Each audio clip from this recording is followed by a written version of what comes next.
आज के लेक्चर में हमने 7 क्रिस्टल सिस्टम को याद करने का ट्रिक देखना है। 7 crystal system FSc first year में मौजूद है।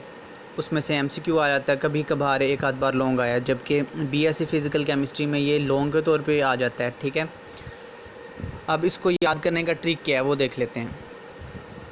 उस ट्रिक को अप्लाई करने के लिए हमें इसको एक ख़ास रेंज यानी एक ख़ास तरतीब से अरेंजमेंट से लिखना होगा। वो तरतीब क्या है? उर्दू का एक वर्ड है सुट्टो रहमत। सुट्टो रहमत, तो ये हो जाएगा CTO सुट्टो RHMT रहमत।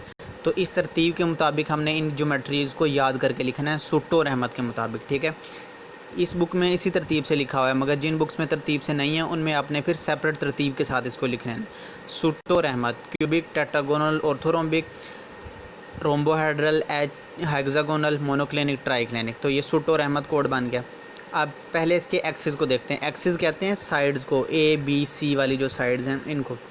एक्सिस को याद करने का एक कोड है, वो आपने पेपर में नहीं लिखना, मगर आपको याद हो, ये साथ मैंने लिखी हुई है, ये वाला कोड। 0 सबसे पहले ऊपर 0, फिर नीचे 1, फिर 2, फिर 0, फिर 1, फिर 2 2। तो क्या कोड है? 0 1 2 0 1 2 2 0 1 2 0 1 2 2। कोड क्या है? 0 1 2 0 1 2 2। ठीक है, ये कोड किस चीज़ का है? नंबर ऑफ़ अनइक्वल साइड्स का कोड है। 0 1 2 0 1 2 2। ठीक है, जहाँ सबसे पहले 0 से मुराद है अनइक्वल साइड कोई भी नहीं है, तो सारे इक्वल हैं। 1 से मुराद है एक अनइक्वल साइड हो गई। 2 से मुराद है कि 2 अनइक्वल साइड्स हो गई। फिर दोबारा 0 आ गया है रोम्बोहेड्रल में, से मुराद है अनइक्वल साइड 0 हो गई। फिर हेक्सागोनल में 1 अनइक्वल साइड हो गई। इसी तरह मोनोक्लिनिक में 2 अनइक्वल साइड्स हो गई, और ट्राइक्लिनिक में भी 2 अनइक्वल साइड्स हो गई। तो ये मैंने डिजिट्स जो लिखे हैं ये क्या बता रहे हैं? नंबर ऑफ़ अनइक्वल साइड्स के बारे में। ये अब साइड्स क्लियर हो गई। अब आते हैं एंगल्स की तरफ। एंगल्स देखो, पहली तीनों ज्योमेट्रीज़ के एंगल सेम है। Alpha is equal to beta is equal to gamma 90। तो पहली तीनों ज्योमेट्रीज़ क्लियर हो गई। उसके बाद चौथी में उलट हो गया, चौथी में तीनों नॉट इक्वल हैं। तो पहली 4 ज्योमेट्रीज आसानी से क्लियर हो जाएंगी। कैसे? ऊपर वाली तीनों सुट्टो CTO, इसमें alpha beta gamma is equal to 90 हो गया, जबकि चौथे वाले में alpha is equal to not is beta is equal to not equal to gamma not equal to 90। ठीक है, तो ये उलट हो गया। ये 4 करने के बाद ना हमने समझना स्टार्ट करना है फिर एंड से। अब नीचे वाली 3 को सॉल्व करना है एंड से। क्लिनिक में जाता है बीमार बंदा, ट्राई से मुराद 3, ट्राई क्लिनिक से मुराद है इसकी तीनों चीज़ें बीमार हैं। देखो, alpha not is equal to beta not is equal to gamma not is equal to 90। तो अल्फ़ा बीटा गैमा बराबर नहीं है, तो तीनों ट्राई क्लिनिक हैं, यानी तीनों बीमार हैं।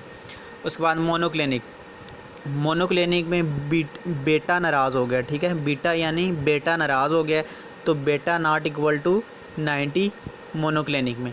जब बेटा नाराज़ हो जाए तो कौन आता है?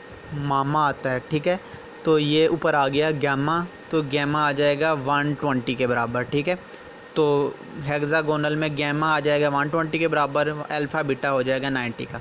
ऊपर वाला 4 आपको मैंने पहले बता दिया। अब नीचे वाला दोबारा रिपीट कर देता हूँ। ट्राई क्लिनिक से आपने इसके एंगल्स देखना स्टार्ट करना है। ट्राई से मुराद 3, क्लिनिक से मुराद बीमार, तो ट्राई क्लिनिक में तीनों एंगल बीमार हैं, नॉट हैं। Alpha not equal to beta not equal to gamma not equal to 90। फिर मोनोक्लिनिक में बेटा नाराज़ हो गया, बेटा नॉट इक्वल टू 90। ठीक है, जब बेटा नाराज़ हो जाए तो इसके ऊपर फिर मामा यानी गैमा आ जाएगा उसका। ठीक है, तो गैमा इज़ इक्वल टू 120 हो जाएगा, बाकी इस तरह सेम हो जाएगा। ये इस कोड के ज़रिए इसको हमने याद करना है। इसकी एग्जांपल्स जो हैं मेन इसमें से कर लेनी है। क्यूबिक की एग्जांपल है NaCl और डायमंड। टेट्रागोनल की है SnO2 MnO2। ऑर्थोरोम्बिक की है आयोडीन। रोम्बोहेड्रल की है NaNO3। Hexagonal graphite. Monoclinic sugar borax. Triclinic H3BO3 और K2Cr2O